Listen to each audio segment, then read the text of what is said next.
Well, hello, it's your old mate Dave Spencer. This time I'm speaking on behalf of the Online Transport Archive, the OTA.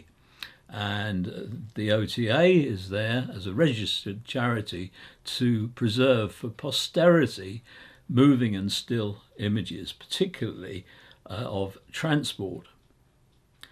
Back in the 1980s, 90s, Martin Jenkins, who's the chair of the OTA now, Martin worked with Wilf Waters, producing a series of over 100 VHS videos. And we thought it'd be rather pleasant to ask if Martin and Wilf minded if we could take the ownership of the copyright on these on board with the OTA, and they kindly agreed for that.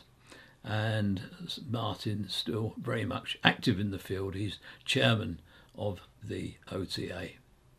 So with that in mind, and they raised in the past money for tramway restoration, well, we're hoping to raise some money eventually for the OTA and the upkeep of all this old and sometimes fragile material. So they're doing a wonderful job, and this time we're going to bring you their first part of the look at Blackpool trams. There's something a bit strange at the beginning. I'm not really sure what's happened there, and there was a sort of bit of glitching on it, but I think we might have lost a few seconds at the start. But given the fact it lasts an hour and a half, I don't think that's going to be much of a hardship. I've cleaned them up as best I can and brought them up to high definition standards, so they should be suitable for a modern audience. So meanwhile, sit back, enjoy, and I'll perhaps catch up with you at the end. Enjoy.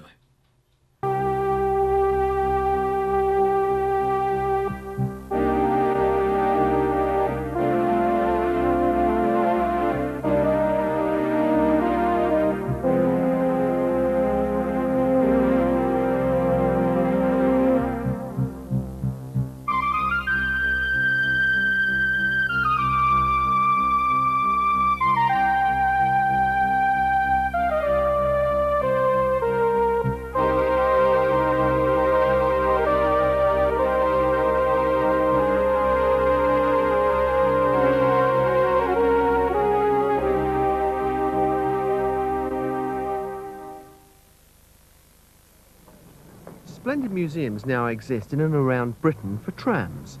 London's Covent Garden is one of them. Many trams of all types are in store, but here they have a few on display. Here are a small collection of London trams like this West Ham vehicle.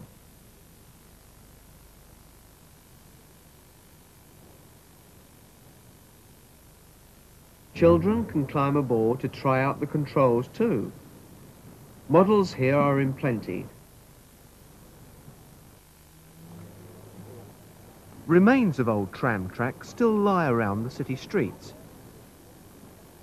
In Holborn, central London, is a relic from the once intensive tram network that serviced the city. It's the Kingsway subway, the northern entrance, still here more than 35 years since the last tram ran through it.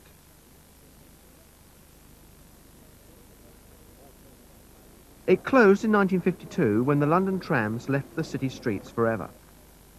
Cars now use the centre section so as to avoid the Strand.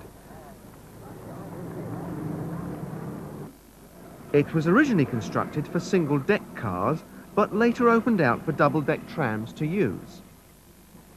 It came out on the embankment underneath Waterloo Bridge.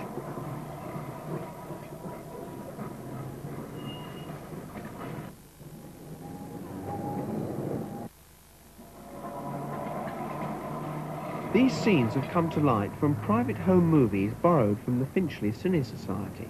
They show the three different types still in service. Behind this sports day in Finchley, one can see one at the Tally-Ho.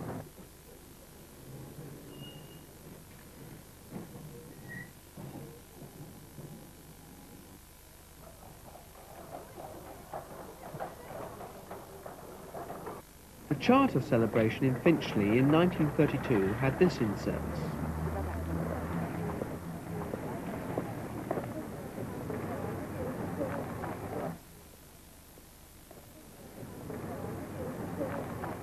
Apart from Blackpool and the Isle of Man, and perhaps the cable cars at Llandudno, there are no trams running in service anywhere. The electric trolleybus and the diesel bus sent them packing. Most of them were scrapped. Here at Leeds, many ended their days. Some lingered on only like these to be smashed up by vandals.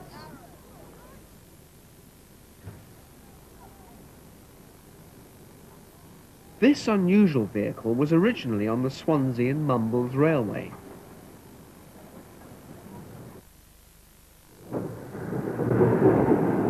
The Swansea and Mumbles Railway provided a quick and efficient link between Swansea and Mumbles Pier. These cars, dating from 1928, were the largest passenger-carrying electric vehicles in Britain.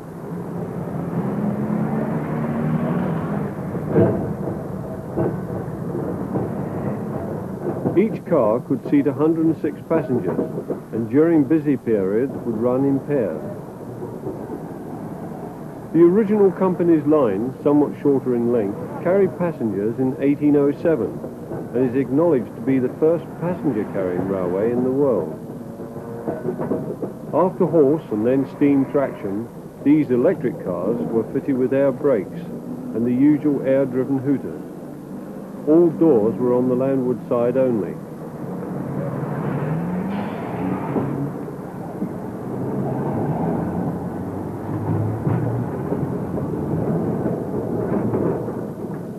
Their final livery was red with a green band and a silver roof.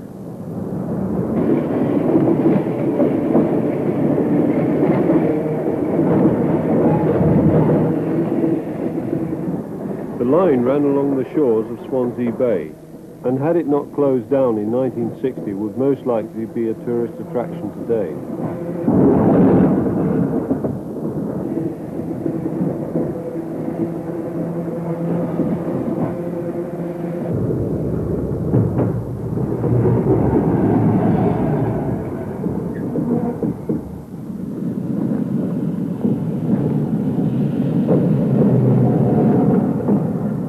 An attempt was made to preserve a car. The Middleton Railway Trust offered a temporary home on a siding, but the enthusiasm of the preservationists waned. And like many other schemes, vandals and weather reduced the only existing Swansea and Mumbles tram to a rotting hulk.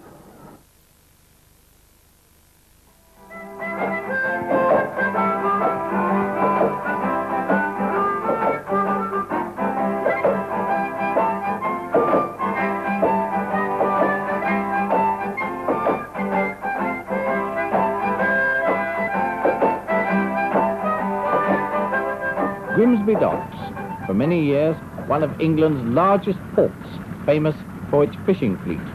In 1908, however, it was felt that a larger, deeper general-purpose port was needed nearby. The Great Central Railway decided to build it at Immingham, just up the coast from Grimsby. Today, Grimsby folk drive over Corporation Bridge to work at the new docks. But things were different in 1960, when these scenes were filmed. These cyclists are heading for the tram, which would take them to work. This was British Railway's only tramway system, the Grimsby and Immingham Light Railway. Working on the overhead wire at 500 volts, it had a short but fast-running line of 6 miles. This ran directly across the marshes and fields to the new docks in 20 minutes, against the round trip by road of 11 miles. When the tramway opened in 1912, it started here at Corporation Bridge, right in the middle of Grimsby town.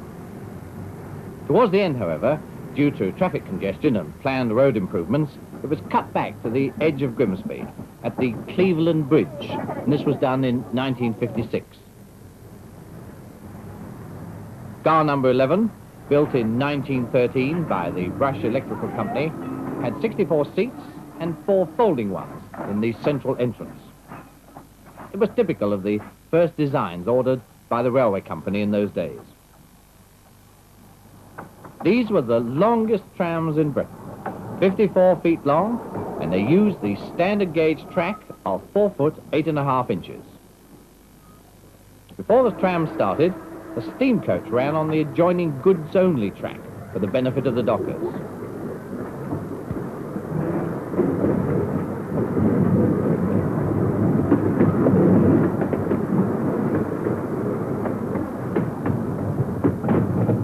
At shift changeovers, there would be at least 6 cars running together. It was a very handy service, only taking half the time of the replacement bus service. There were only a few request stops on the way, so a high-speed run was enjoyed.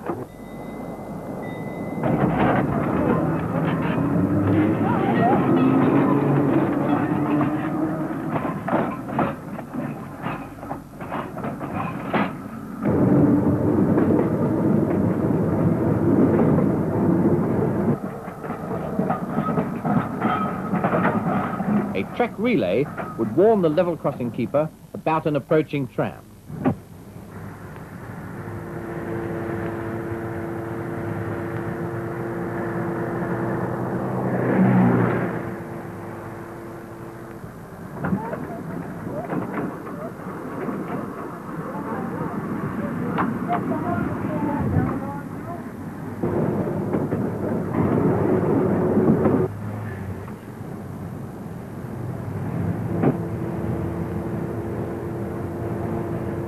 With high-speed running all day and most of the night, it had a half-hour service then, the overhead wires needed a fair amount of maintenance.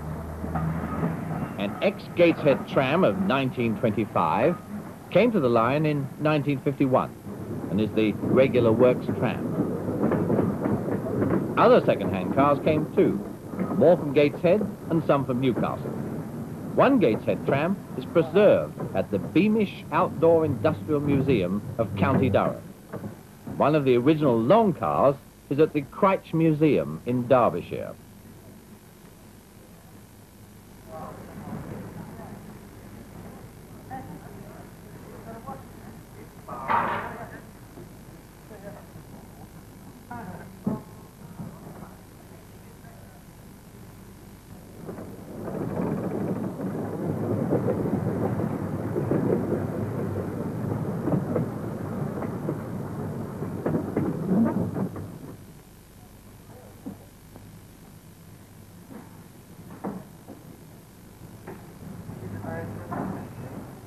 This bridge is near Immingham. It's at the stretch of line that trams leave the fields, come round a curve, and join the main road. Today, the poles are still there on the curve. And on the road, just as the replacement bus passes.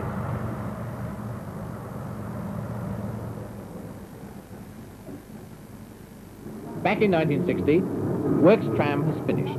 Meanwhile, number 11 is on that curve about to join the road, seen at the top of the picture.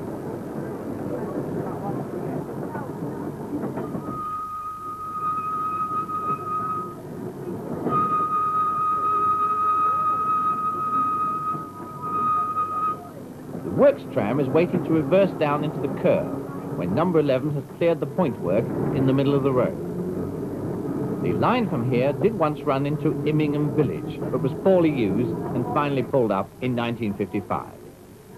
Now number 11 has changed over its poles for the reverse run into the dock area. I'm afraid this chap isn't having much luck today.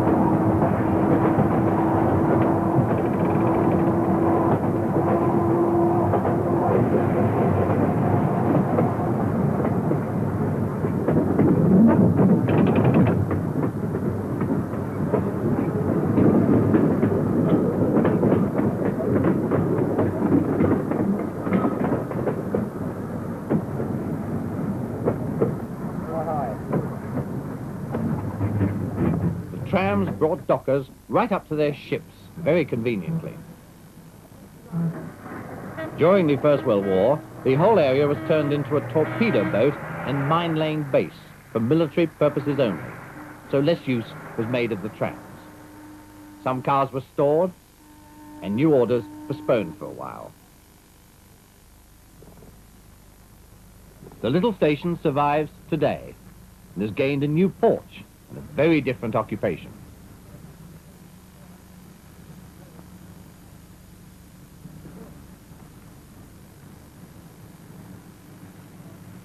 The docks, well, they're still very busy handling cargo from all over the world, and it has a very efficient rail service of lines to serve the shipping.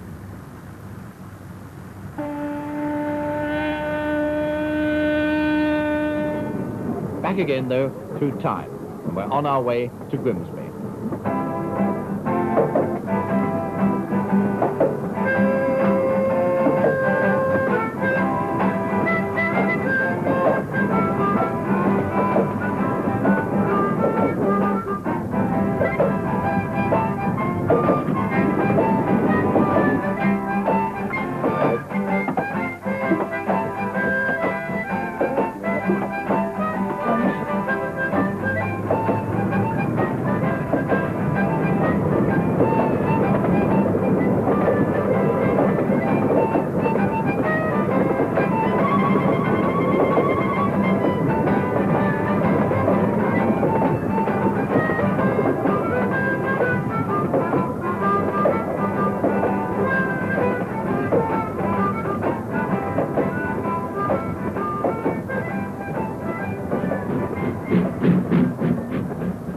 Towards the end of the tramway's life in 1959, the night service finished and the off-peak service was replaced by buses.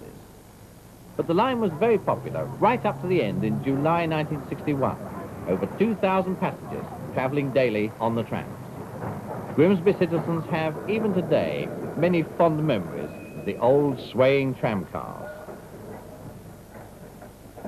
At the oddly named depot, High Wipe, the works tram blinks in the sun while some maintenance is still going on. These men, all British Rail employees, will soon be redeployed on DMUs in the Grimsby area.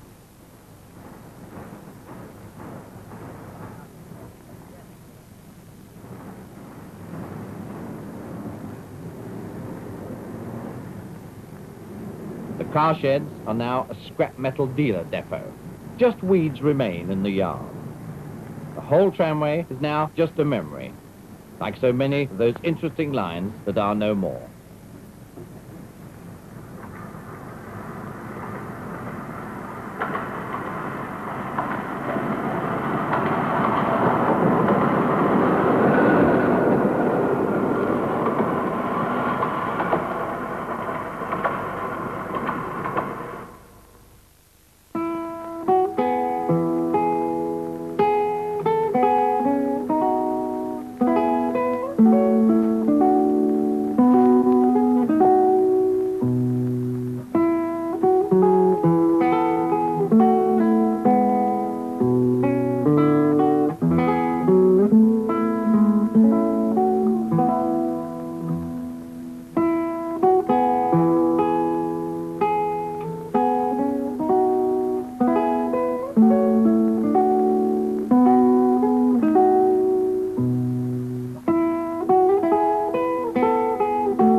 The men who drive Glasgow's trams are known as green men.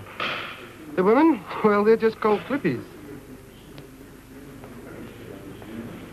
We regret, older people anyway, do regret the passing of the tram car from the city streets. Buses, to my mind, don't get you there any quicker than did the tram car, and at a much greater expense to your wearing apparel by the rug and tug of the seating in the bus.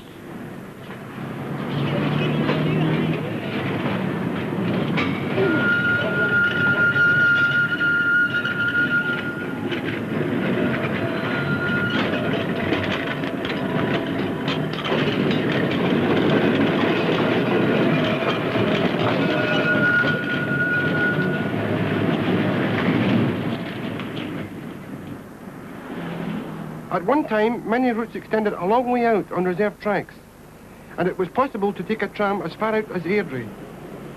But with the increase in the number of buses, the longer routes were closed, and the trams have been confined to the city boundaries for some time.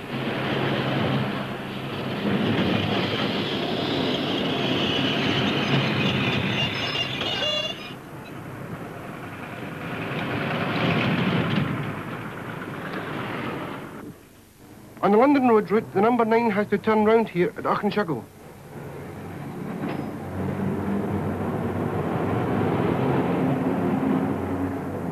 I started work as a conductor.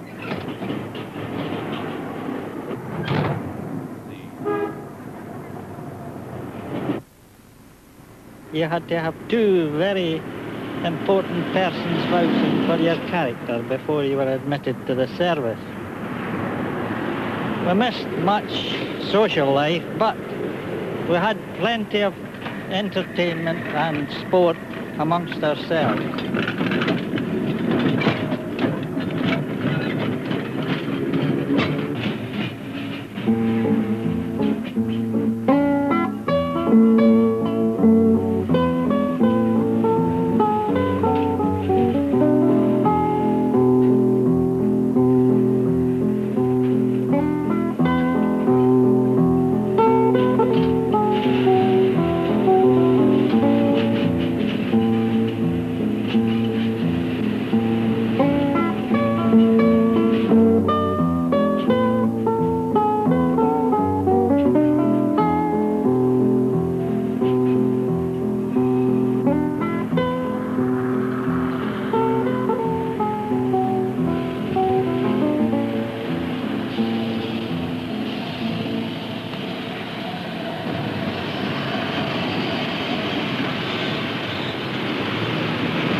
I'm sure the old folks will miss the trams.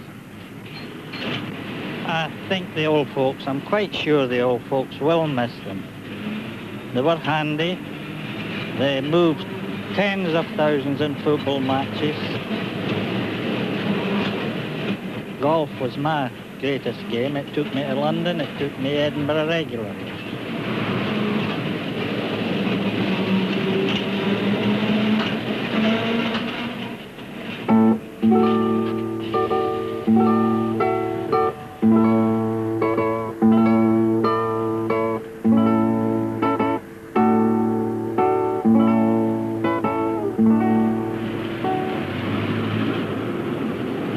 Finished up as an inspector after 37 years with the department, and as a result of an accident I was forced to leave.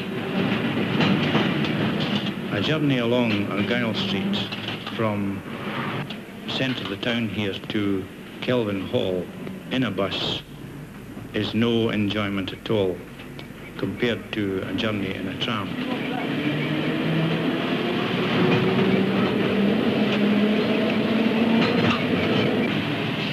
The bus, you're overcrowded, you have the fumes from the ghastly diesel, whereas on the tram you were free from all that.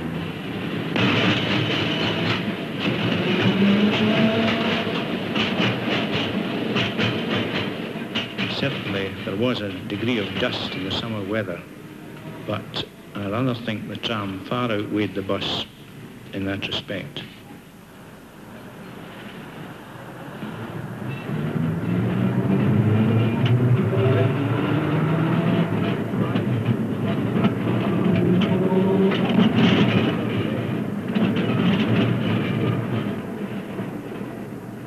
When we had the old colour scheme, people didn't even need to read.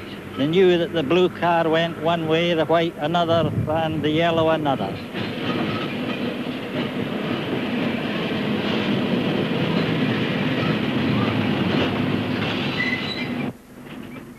Blue trams for Maryhill, green trams for Paisley and Airdrie, and red trams for Springburn. At one time, you could travel all the way to Balloch by tram, changing at Dalmuir and, as far as I can remember, at Dumbarton too. It was a long journey in those days, but a most enjoyable one. You could get out on the top of the tram in the open air and see the country as you ambled along, very pleasantly.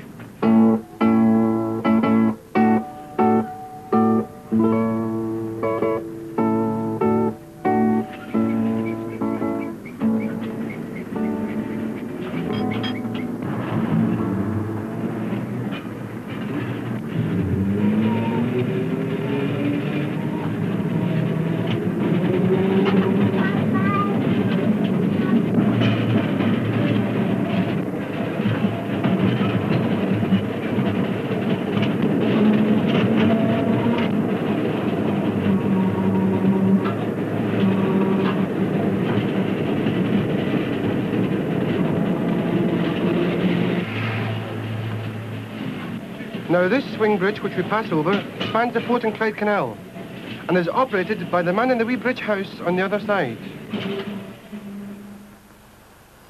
If the bridge is about to open, the light turns to red and the points just by the crossing there are automatically shifted. Now, do you see the other wee house there on the left-hand side?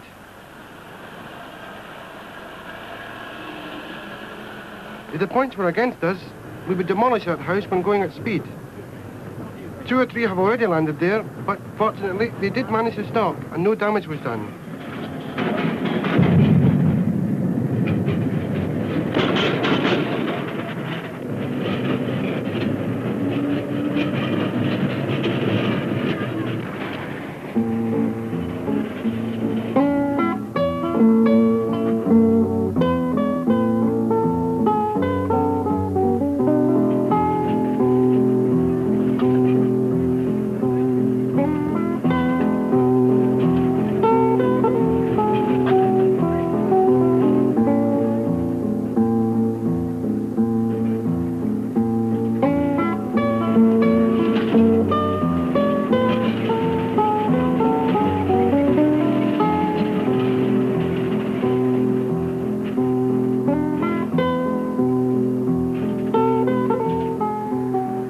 With the passage of time, I suppose we should look to more modern means of transport.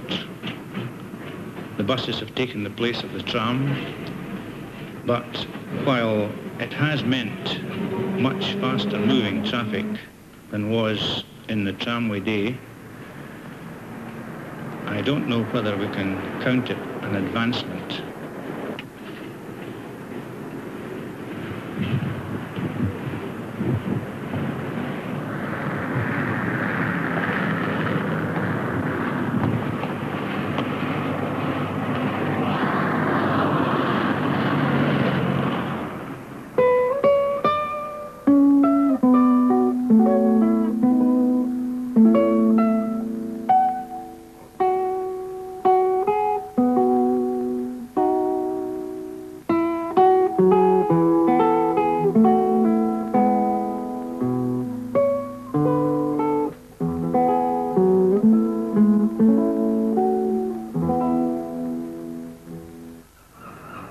We visit the Isle of Man, the little island that offers transport enthusiasts so much to enjoy, from steam engines to trams.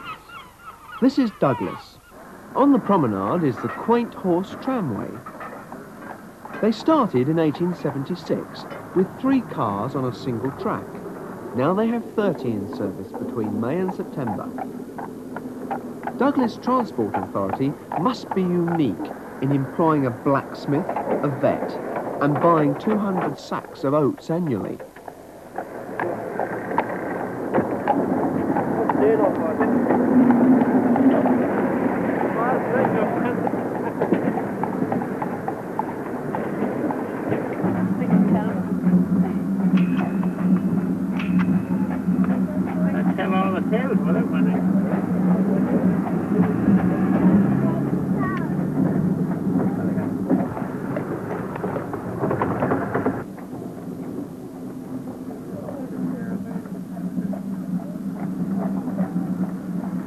At Derby Castle Terminus, or should we say stables, passengers can transfer to the Manx Electric Railway. Most of these cars date back to 1893, being saloon and toast rack types. That's the Summerland which suffered the tragic fire in 1973. The system started as a line to serve the new housing estate at Douglas, but was extended to Laxley and Ramsey in 1899. The 3-foot gauge runs a total 17 miles along the coast.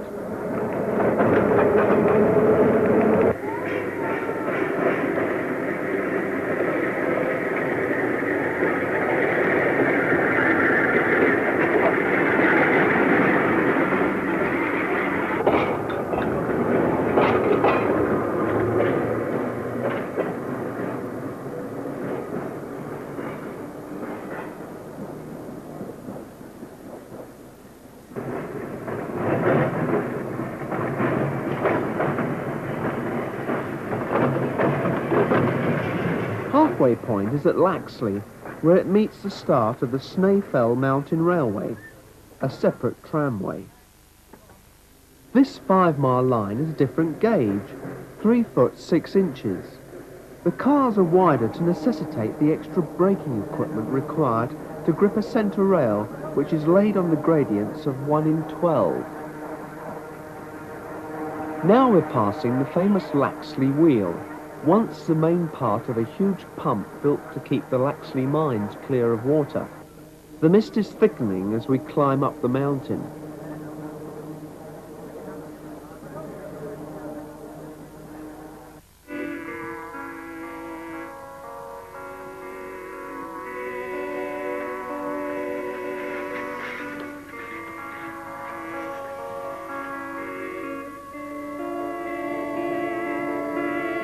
At the top, fog-bound, though it's into the cafe for a cuppa.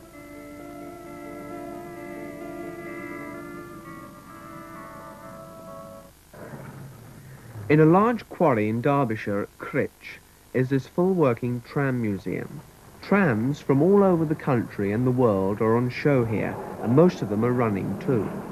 From Glasgow to Hungary, trams of all types are here. This is an old Blackpool vehicle, soon to be restored.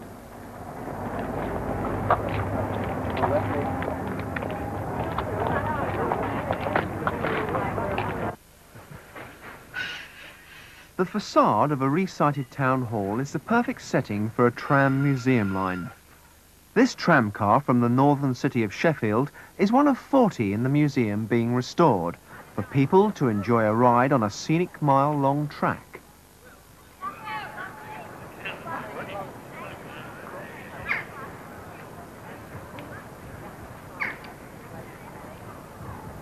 It starts in a tramway period street where iron railings, stone cobbles and authentic tram stops are set. Much of the tramway is built on the site of an old mineral railway track to a limestone quarry.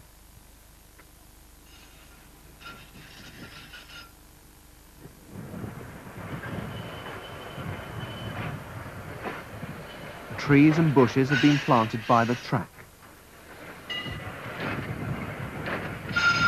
10 years ago, it looked like this. Today, an old bandstand amongst the picnic grounds gives visitors a very pleasant way of viewing passing trams.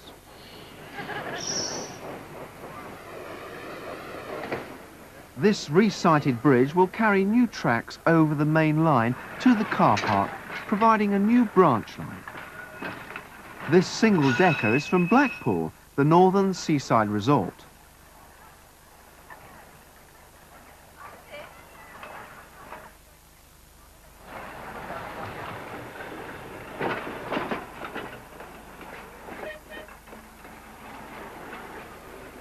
A London tram dating from 1916 has been beautifully restored and is very popular on this sunny day.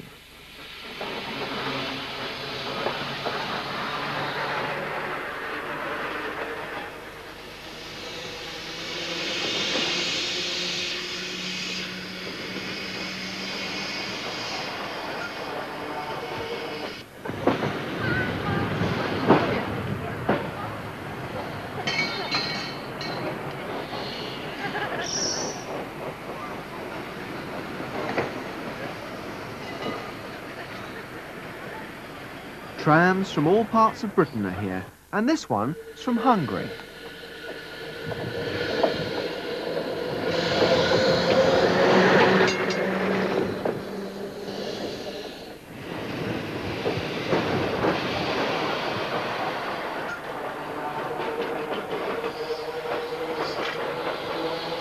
The main line singles here, and this is the receiving post for the token when the tram returns.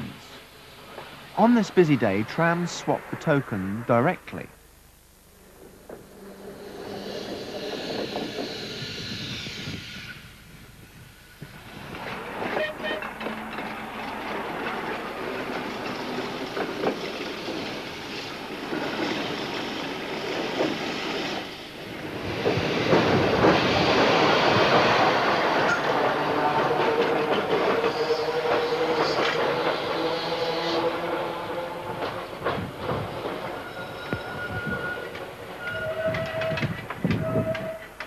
The depot and workshops are full of tram cars being restored, and there's always plenty of overhead cables to maintain.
While on the tram, the conductor gives us a little chat about the history of this particular tram car.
This seaside town runs trams along the site of an old railway line.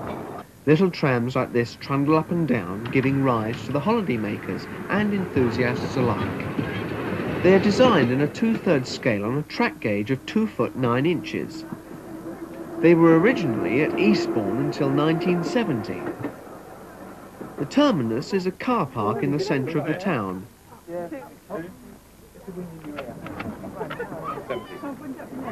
Cyril brings up our tram.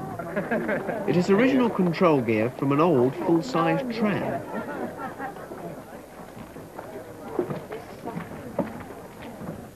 And Cyril, our driver, tells us all about the tramway. There's 5 trams running, and there's 2 in the depot, and we got the shop, which you saw down the bottom there. This was built, I think, 1968, I think.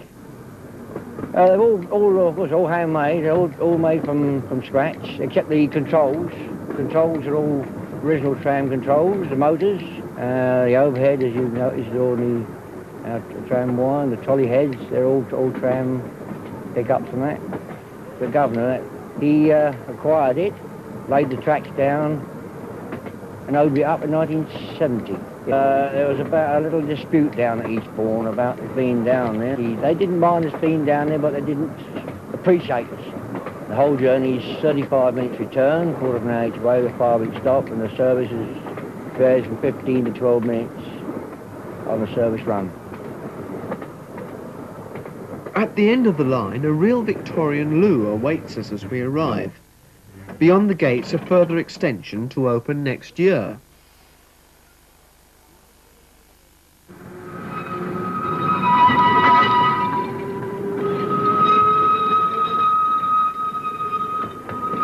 Holidaymakers can enjoy many features of the line, including wildlife.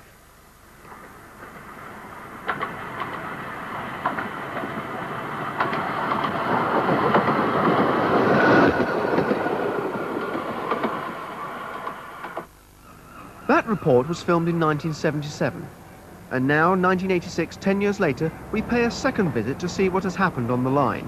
Across the River Axe, the depot is getting ready for the day's activity.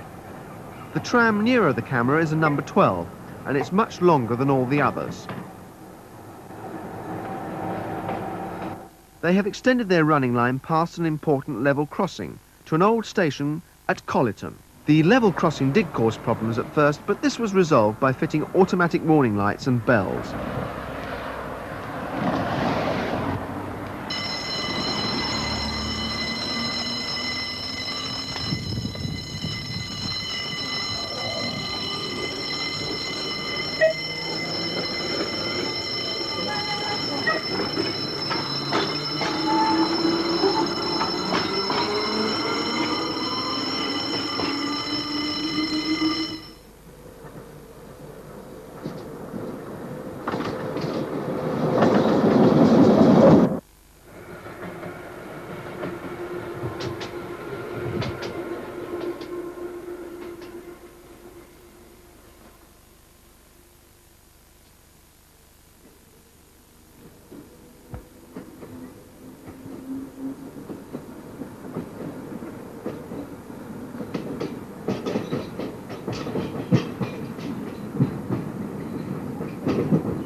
Number 2, now in a different livery, passes us at Collyford. The tramway cannot extend any further because the railway bridges have been demolished beyond Collyton. But it can continue to give pleasure to many visitors for years to come.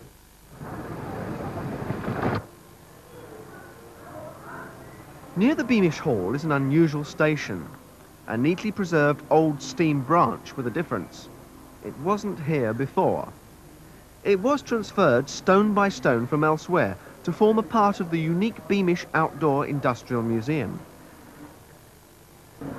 Today, a Sheffield tram is in use, somewhat out of period.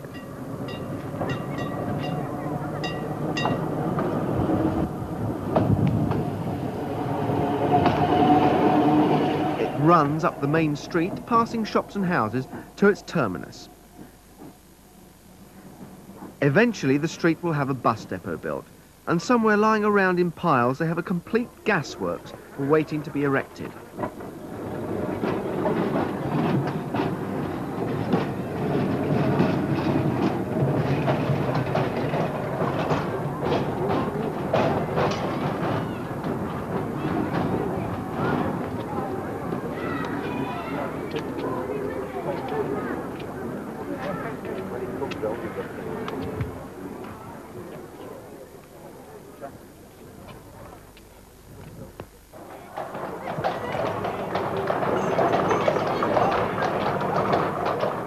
As can be imagined, the museum employs quite a number of staff to maintain the buildings and tramway to its present condition.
It has a well-placed tram shed with a few spares available for duties.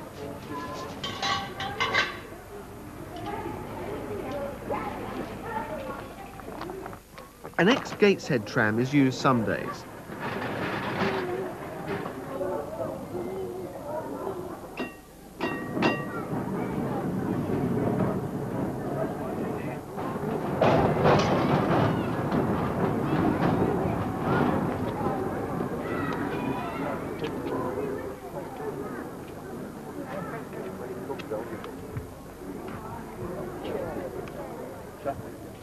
The ride stops here for a visit to a farm for refreshments, or even a walk down the hill to a mining village recreated around an old coal mine nearby, which in due course will allow visitors to go down to see the old workings.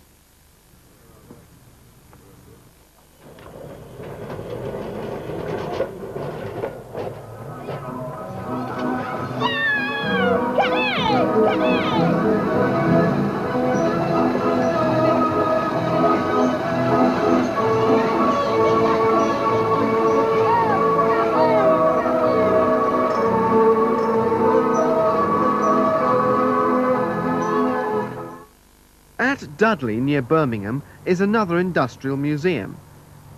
An old pit has been rebuilt too. There were 40 mine shafts around the site once. The tram here is a genuine old Dudley vehicle rescued from being a chicken house on a farm. Like most of the Midland trams, it's of the 3-foot 6-inch gauge.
Like Beamish, a street has been reconstructed for visitors to explore.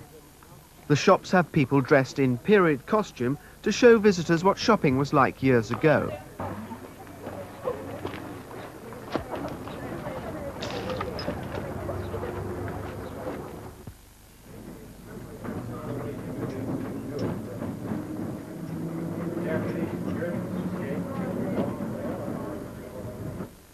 Even electric trolley buses are here, more behind.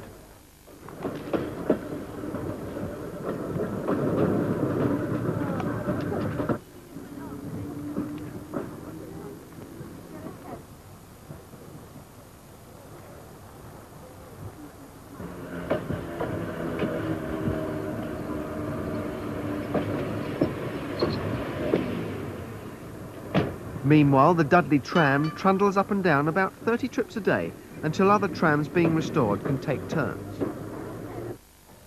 Cable-hauled trams have always been rare in Britain, and here in Llandudno, a unique system still exists. Opened in 1902, the cable runs below ground in the street section.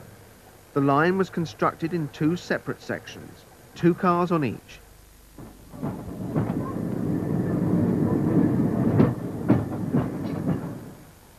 In this typical wet day in North Wales, holidaymakers can get out of the rain and go for a ride up to the Great Orme. The overhead wire is only for communications between drivers and the winding house.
Maintenance men keep a lookout for rubbish fouling up the cable underneath.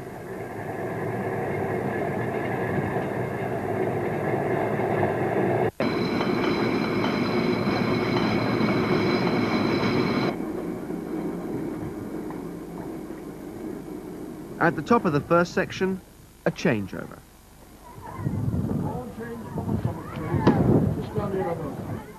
Passengers walk between the 2 sections and find the next car available.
Up and down all day, the original cars, over 80 years old, still run, reaching the top of the Great Orme.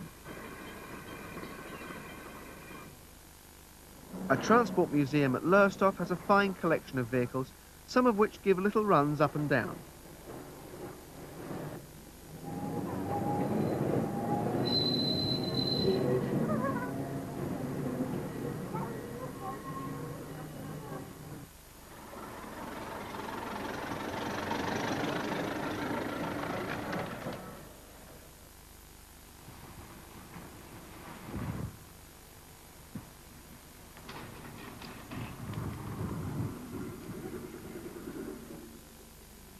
This superb London tram has only just been restored after 35 years in storage.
Finally, what better than to finish this recording with the only place in Britain still to keep its tramway, Blackpool.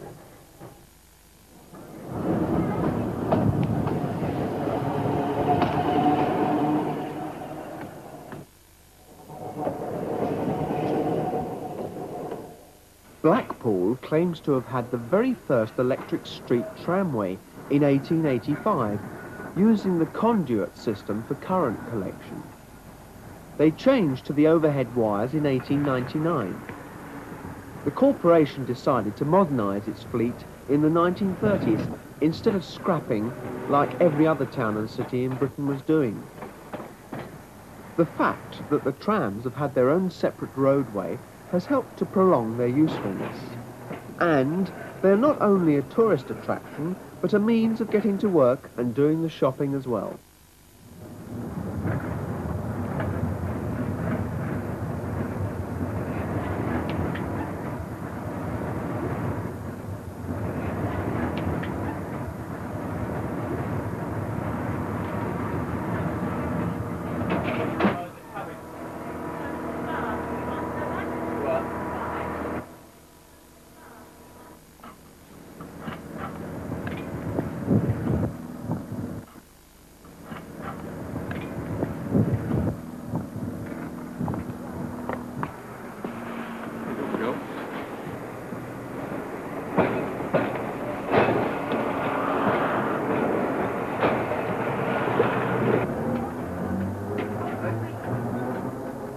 Pay-as-you-enter works on this tram.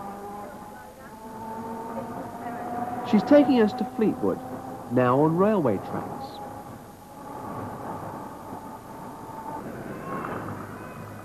Fleetwood reminds us of what most towns and cities looked like in the 30s. Ordinary trams with ordinary people.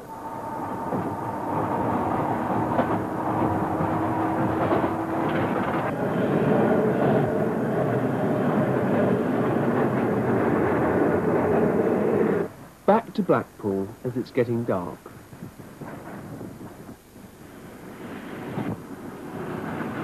The world-famous illuminations are being switched on and the trams take their place in this unique, colourful display of light.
Your old mate Dave Spencer back with you again. How did you enjoy that Nostalgia Fest? Courtesy of the Online Transport Archive, the OTA. And it's been a pleasure to bring these scenes to you. And our thanks once again for Martin and Wilf agreeing to pass the copyright on for the productions down to the OTA. And as I said at the beginning, the OTA working very hard to preserve both still and moving images. And if you know of anybody who has collections, particularly of transport, whether it be buses, trams, trains, trolleybuses, lorries, yes, we can provide a safe home for them. So just get in touch with ourselves direct and we'll put you on to the OTA people. Right, so that's it. And it's been a pleasure having you along. And from me, Dave Spencer, bye for now. See you all again soon. Bye-bye.